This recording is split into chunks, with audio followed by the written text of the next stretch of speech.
Test எல்லாம் பண்ணியாச்சுங்களா? எடுத்தாச்சுங்க doctor. நீங்கள் report கொடுங்க பார்க்கலாம். டாக்டர் டாக்டர் என் பொண்ணுக்கு என்னதான் ப்ராப்ளம்? சீக்கிரம் சொல்லுங்க டாக்டர். ஒன்றுமே இல்லைல்ல அவளுக்கு? ஒன்றுமே இல்லைல்ல? உங்கள் வாயால் கொஞ்சம் சொல்லுங்க டாக்டர். நீங்கள் உங்கள் மனசை கொஞ்சம் தைரியப்படுத்திக்கோங்க. உங்கள் மகளுக்கு கேன்சர் என்ன டாக்டர் சொல்கிறீங்க? Last stage. டாக்டர் எப்படியாச்சும் நீங்கள் அவளை காப்பாற்றுங்க டாக்டர். நீங்கள் ஃபர்ஸ்ட் செகண்ட் ஸ்டேஜில் கொண்டு வந்திருந்தா கூட காப்பாற்றி இருக்கலாம். ஆர் அட்லீஸ்ட் சாவையாவது தள்ளி போட்டுருக்கலாம்.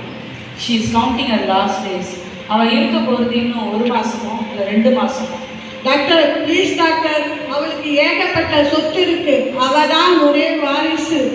ஏகப்பட்ட சொத்துக்கு அவள் தான் வாரிசு. நீ ஏக்கர் கணக்கில் நிலம் இருக்கு, 10-15 பங்களா இருக்கு, பேங்க் பேலன்ஸ் இருக்கு. நீங்கள் தான் டாக்டர் அவளை காப்பாற்றணும்.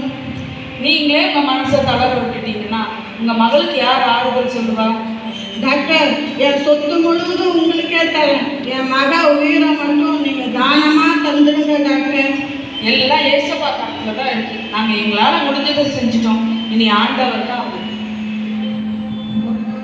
அம்மா அம்மா டாக்டர் அம்மா வருத்தப்படுத்துறீங்க?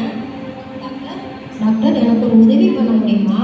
சொல்லுமா, கட்டாயம் என்னால் முடிஞ்சதை செய்கிறேன். டாக்டர் எனக்கு ஏகப்பட்ட சொத்தெல்லாம் இருக்குது.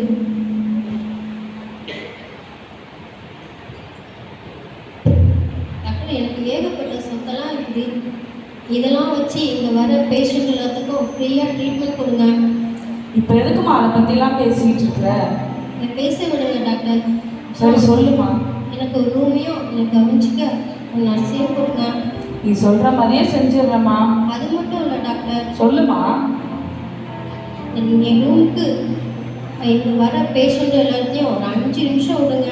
நான் மறிக்கிறதுக்குள்ள எத்தனை பேருக்கு சுவிஷன் சொல்ல முடியுமோ அத்தனை பேருக்கு நான் சொல்கிறேம்மா. கட்டாயம் ஏற்பாடு பண்ணிடுறேம்மா. கர்த்தர் உன்னை ஆசீர்வதிப்பார்.